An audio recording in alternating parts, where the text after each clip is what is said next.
تو میں عرض کرتا ہوں کہ یہ اسلامی سلطنت حکیم احمد تھانوی رحمۃ اللہ علیہ کی تعریف پر کہ قانون اسلامی نافذ ہو یا نہ ہو، لیکن ہم یہی دعا کرتے ہیں کہ خدا تعالیٰ ان کو توفیق دے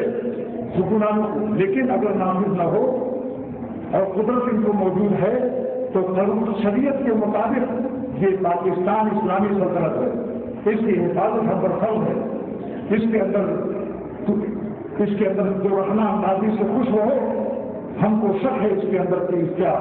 ایمان اور اس کا دین کس درجے میں ہے، اور کوئی ٹکڑا اگر الگ ہو جائے اور خوشی منائے اس شخص کے دین میں بھی مجھے شک ہے۔ خدا ایسے نالائقوں کی ہدایت کرنا۔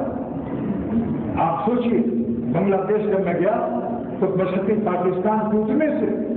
وہاں کے علماء مولانا عبدالمجید صاحب محدث العلماء نے کہا کہ ہم اتنا زندگی میں نہیں ہوئے، جس دن مشرقی پاکستان الگ ہوا مولانا عبدالمجید میں مسجد میں روایت پیش کر رہا ہوں، تو انہوں نے کہا میں زندگی میں اتنا نہیں ہوا جتنا کہ اس دن رویا کہ مشرقی پاکستان ختم ہو گیا۔ لیکن ہندو کی پھر بھی وہ نامراد رہا۔ آخر مسلمان ہی تو ہے وہاں بادشاہ، تو کہتے ہیں کہ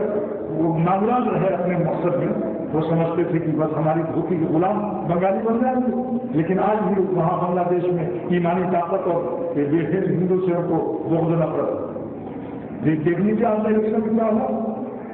کہ خالدہ ضیاء نے کہا بنگلہ دیش زندہ باد، حسینہ نے کہا جے بنگلہ، ہار گئی جے پر اور زندہ باد زندہ ہو گیا۔ یعنی لوگوں نے بتایا کہ اس کے زندہ باد اور بسم اللہ شریف پر سے جو تقریب کی، حالانکہ انہوں کا عقیدہ ہے اور تھا کہ عورت کو ہم نہیں مانتے سربراہ، لیکن جب بڑا کفر آئے تو اس کے مقابلے میں بڑا سانپ آ رہا ہو